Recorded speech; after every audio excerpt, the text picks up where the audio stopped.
Hello, folks. Welcome to Curious Journey. Let's start with chapter 1 of history, that is Stone Age. दोस्तों, बस सोचो, आपने सुबह आँख खोली लेकिन आप अपने बेड पे नहीं. आप 20 लाख साल पहले हो. ना घर, ना इंटरनेट, ना शॉप्स, सिर्फ जंगल, जानवर और आपकी छोटी सी ट्राइब. आप कैसे सरवाइव करोगे? ये वो ज़माना था जब ह्यूमन सिर्फ हंटर्स गैदरर्स थे. Hunting deer, bison, rabbit, gathering fruits, berries, roots. There were smaller groups around 50 to 100. No leader, no villages. जहाँ पानी मिलता वहाँ कैंप बना लेते क्योंकि पानी के आसपास जानवर भी आते थे. They used to live nearby rocks for making tools and near dense jungle for safety from big predators. जैसे कि तुम लोग जानते ही हो, पैलियोलिथिक वर्ड का मतलब है ओल्ड स्टोन एज. ग्रीक से आया है पैलियो मतलब ओल्ड और लिथोस यानी कि स्टोन. वैसे दोस्तों, अगर आप उस टाइम होते, पानी के पास बसते या जंगल के अंदर? चलो चलते हैं कहानी के अगले पड़ाव पर. इंसान का सबसे पहला इन्वेंशन यानी कि टूल्स, और ये थे stone tools. First one was old one tools. कह सकते हैं पेबल का जादू. सबसे पहले एक ह्यूमन एंसेस्टर होमो हैबिलिस ने एक सिंपल काम किया. एक पत्थर उठाया और उसको बना दिया चॉपिंग टूल. इसका काम क्या था? मीट कट करना, बोन्स तोड़ना, प्लांट स्लाइस करना. यही थी ह्यूमन टेक्नोलॉजी का फर्स्ट स्टेप. एक सिंपल पेबल टूल जिससे दुनिया बदल गई. Second, Acheulian tool. इसे हैंड एक्स का ज़माना भी कह सकते हैं. जब होमो इरेक्टस ने बनाया हैंड एक्स, एक ऐसा टूल जो मल्टीपर्पज़ था. काटना, खोदना, सब कुछ हो सकता था इससे. और ये सिर्फ काम का नहीं था, डिज़ाइन में भी सिमेट्रिकल, मतलब समझ रहे हो, ब्यूटी प्लस ब्रेन्स का कॉम्बो था ये. क्या आप सोच सकते हो उस टाइम किसी ने डिज़ाइन का सोचा होगा? खैर, आगे चलते हैं. Third, Mousterian tools. इनोवेशन और कल्चर का मिक्सचर. निएंडरथल्स ने बनाया माउस्टेरियन टूल्स. और भी ज़्यादा स्पेशलाइज्ड, अलग टूल अलग काम के लिए, हंटिंग के लिए अलग, लकड़ी के काम के लिए अलग. सबसे ख़ास बात, पहली बार इस स्टेज पर यह मिला कि ब्यूरियल्स का मतलब डेथ के बाद में भी रिचुअल्स शुरू कर दिए गए थे. आपको क्या लगता है उन्होंने ब्यूरियल्स क्यों किए होंगे? रिस्पेक्ट के लिए या फियर की वजह से? अपर पैलियोलिथिक टूल्स, आर्ट का बर्थ. और फाइनली 50,000 साल पहले होमो सेपियंस आए और टूल मेकिंग का लेवल ही चेंज कर दिया. Sharp blades, bone needles, fishing gear और साथ ही ज्वेलरी, कार्विंग्स, केव पेंटिंग्स. यहाँ से शुरू होती है आर्ट, इमेजिनेशन और कल्चर का रियल एक्सप्लोजन. अगर आप तब होते, क्या आप आर्टिस्ट बनते या हंटर? आता है अपर Palaeolithic art. During the upper Palaeolithic period, humans didn't just make better tools, they also began to express themselves through art. For the first time, we see paintings on cave walls, simple stick figures representing humans and large detailed drawings of animals. Why large animals? Because in those days, they were the main danger to humans and also important for hunting targets. Painting them may have been a way to record hunts, teach others, or even bring good luck. The colors came from natural sources, which were black, came from charcoal, burnt wood, white from lime or chalk, red from hematite, a type of iron ore, green from crushed plants and minerals.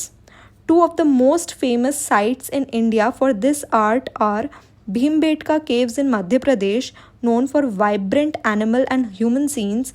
Second, Lakhudiyar in Uttarakhand, featuring rows of human figures and animals in different colors.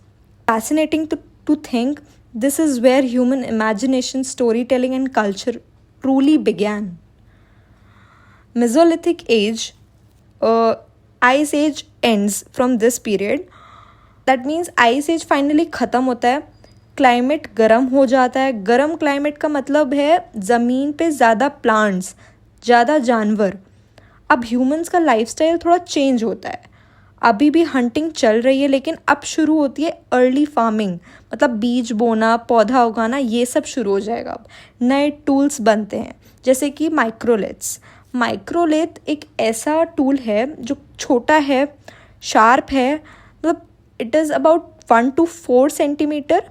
इन्हें wooden handle या bone shaft में fix करके arrows, spheres, knives बनाए जाते हैं।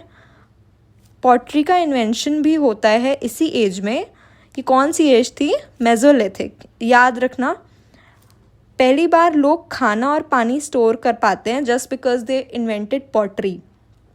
Cave paintings का style बदल जाता है। अब सिर्फ हंटिंग नहीं, बल्कि family life, dance, group gatherings भी दिखते हैं। इससे पता चलता है कि ह्यूमन अब ज़्यादा सोशल और कम्युनिटी ओरिएंटेड हो रहे हैं। अभी तक पहले जो भी हमने एजेस पढ़ी उसमें कहीं भी सोशल लाइफ का जिक्र नहीं हुआ था, लेकिन अब they are becoming more socialised. Mesolithic age एक ब्रिज था, पूरा हंटर गैदरर लाइफ से लेके फार्मिंग विलेजेस तक का transition. Fifth is Neolithic age, the big change. This was one of the biggest turning points in human history. Humans decided no more wandering through forests and plains, it's time to settle down. अब हमने सोचा कि अब चलो घर बसाना शुरू करते हैं। अभी तक they were all self-centric, but now they've started to live their life. Permanent villages began to appear with people living in huts or mud houses. Farming started. Crops like wheat, barley, and rice were grown. Animal domestication began. Goats, sheep, and cattle were raised for milk, meat, and work. Tools became more advanced. Polished stone tools such as celts were made, each designed for a specific task like farming, cutting, or grinding. This transformation is called the Neolithic Revolution because for the first time, humans learned to control nature. Food became secure, populations increased, and societies began to develop with trade, community rules, and cultural growth. फिर हम इसे neolithic age को हम ना stages में भी बांट सकते हैं। जैसे फर्स्ट स्टेज एग्रीकल्चर और उसकी चेंजेस। पहले ह्यूमन सिर्फ रिएक्ट करते थे न्यू चेंजेस पर, लेकिन बाद में प्लानिंग और कंट्रोल करना इन लोगों ने शुरू कर दिया था। एग्रीकल्चर के आने से सरप्लस फूड मिला। सरप्लस फूड से पॉपुलेशन इंक्रीज, ज़्यादा workforce, division of labour, specialisation, society की एफिशिएंसी बढ़ती गई। आप समझ रहे हो, ये सब इंटरकनेक्टेड है। Exchange of surplus. अब सरप्लस के आने से मतलब जब ज़्यादा हम लोग पास खाना होगा तभी ना, मतलब पॉपुलेशन ज़्यादा हो रही है, वर्कफोर्स ज़्यादा हो रहा है, उसी से ट्रेड एंड कॉमर्स भी बढ़ रहा है। तो उसी से व्हील एंड पॉटरी का भी इन्वेंशन हुआ। एग्रीकल्चर ने सेटल्ड लाइफ को प्रमोट किया। Private property, entrepreneurship, hierarchy and stratification, dialecticism, wars and robberies, taxes and states. Part second में हम बात करेंगे regional variation of neolithic age. ये थोड़े फैक्ट्स हैं just for your answer writing. हर रीजन का अपना अलग कल्चर था। नॉर्थ वेस्ट, वहाँ पे wheat, long distance trade. North side में painted celts, pit dwellings, burials. Belan valley, वहाँ पे एग्रीकल्चर मेन ऑक्यूपेशन था। Mixed crop, vegetables and fruits, flat celts. Deccan में pastoralism main occupation, agriculture secondary, ash mounds, stone tools. Part third है हमारा chalcolithic age. Neolithic culture ने agriculture perfect किया, ज़्यादा surplus दिया, सब्सटैंशियल मेटल टूल्स बनवाए, इसीलिए इस फेज को चाल्कोलिथिक एज कहते हैं। ब्रॉन्ज एज भी इसमें आता है, जिसमें प्राइम मेटल ब्रॉन्ज था। देखो, ब्रॉन्ज दो चीज़ों से मिलके बनता है, कॉपर और एक टिन। इंडिया में टिन का सोर्स कम था, मेनली अफ़गानिस्तान से इम्पोर्ट किया जाता था। इस वजह से इंडिया को चाल्कोलिथिक एज ज़्यादातर कॉपर एज था। टिन के ओर्स इंडिया में बाद में मिले, पोस्ट मॉडर्न एज के अराउंड, लेकिन तब तक आयरन कॉमन हो चुका था। ब्रॉन्ज फिर मेनली स्कल्पचर और स्टैचूज़ बनाने में यूज़ हुआ।